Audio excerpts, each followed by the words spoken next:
এবার শ্লীলতাহানিতে নাম জড়ালো park street ধর্ষণ কাণ্ডে অভিযুক্ত নাসির খানের।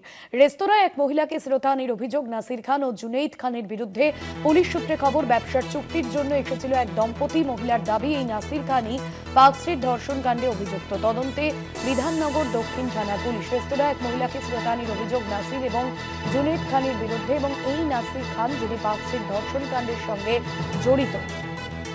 রেস্তোরাঁয় এক মহিলাকে শ্লীলতাহানির অভিযোগ, পার্ক স্ট্রিট ধর্ষণ কাণ্ডে অভিযুক্ত নাসির খানের নাম জড়ালো শ্লীলতাহানিতে। এবার শ্লীলতাহানিতে নাম জড়ালো পার্ক স্ট্রিট ধর্ষণ কাণ্ডে অভিযুক্ত নাসির খানের। রেস্তোরাঁয় এক মহিলাকে শ্লীলতাহানির অভিযোগ নাসির খান এবং জুনেইদ খানের বিরুদ্ধে। পুলিশ সূত্রে খবর, ব্যবসার চুক্তির জন্য এসেছিল এক দম্পতি। মহিলার দাবি, নাসির খানই পার্ক স্ট্রিট ধর্ষণ কাণ্ডে অভিযুক্ত। তদন্ত শুরু করেছে বিধাননগর দক্ষিণ থানার পুলিশ। পুলিশ সূত্রে খবর, ব্যবসার চুক্তির জন্য এসেছিল তারা। এই নাসির খানই পার্ক স্ট্রিট ধর্ষণ কাণ্ডে অভিযুক্ত।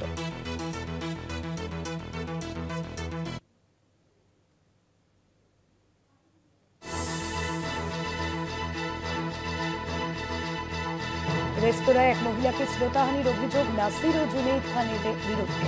রিয়া মাঝি রয়েছেন আমাদের প্রতিনিধি ফোন লাইনে। রিয়া, কি জানা যাচ্ছে পুলিশ সূত্রে?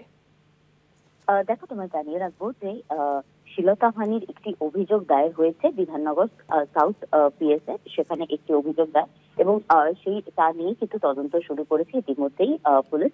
এবং তদন্তে নেবে পুলিশ যেমনটা দেখতে পাচ্ছে যে অভিযোগকারিনী যে অভিযোগ করেছিল তার দাবি যে সেই মহিলা এবং তার স্বামী এবং তার ফ্যামিলির আরো একজন তার ভাই তারা গিয়েছিল একটি বিধাননগরের একটি নামী রেস্তোরাঁয়। সেখানে গিয়েছিল এবং সেখানে একটি টেবিল বুক করা ছিল, যেখানে জুনাইদের নামে টেবিল বুক করা ছিল, যেখানে তারা বিজনেস ডিল করতে গিয়েছিল। এবং সেই বিজনেস ডিল করতে গিয়ে তাদের মধ্যে কোনো বচসা হয় এবং সেই বচসার পরেই এই মহিলা অভিযোগ করে যে তাকে শ্লীলতাহানি করা হয়েছে।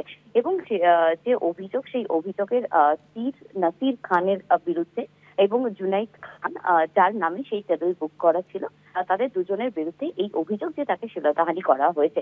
এবং যে অভিযোগকারিনী সেখানে মেনশন করেছে তার কমপ্লেন কপিতে যে এই নাসির খান যে কিনা পার্ক স্ট্রিট রেপ কাণ্ডের সঙ্গে যুক্ত বা অভিযুক্ত ছিল, নাসির খান যে ইতিমধ্যেই জামিনে রয়েছে, সেই নাসির খানই তাকে শ্লীলতাহানি করেছে বলে কমপ্লেন কপিতে তিনি উল্লেখ করেছেন। তবে ইতিমধ্যেই তদন্তে নেমেছে সাউথ থানার পুলিশ। তারা তদন্ত করে দেখছে ঠিক কি ঘটনা ঘটেছিল। তারা সেই যে রেস্তোরাঁ সেখানকার সিসিটিভি ফুটেজ চেক করছে এবং সিসিটিভি ফুটেজ চেক করে সেখানে তারা কোথায় ছিলেন তারা বলেছে যে একটি টেবিলে তারা বসেছিল। এবং যেমনটা এখনো অব্দি পুলিশ জানতে পেরেছে যে যার নামে অভিযোগ জুনাইদ খান বা নাসির খান, তাদের মধ্যে একজন জুনাইদ খান, তার নামেই এই টেবিল বুক করা ছিল এবং প্রত্যেকের পূর্ব পরিচিত বলে এমনটাই কিন্তু পুলিশ জানতে পেরেছে। আরো ফার্দার ইনভেস্টিগেশন চলছে যে এই ঘটনা নিয়ে যে অভিযোগ মহিলা করেছে সেই অভিযোগের পরিপ্রেক্ষিতেই কিন্তু এই পুরো তদন্ত চলছে এবং সেখানকার সিসিটিভি ফুটেজও চেক করা হচ্ছে ঠিক কি ঘটনা ঘটেছিল তা স্পষ্ট হওয়ার জন্য। ধন্যবাদ রিয়া।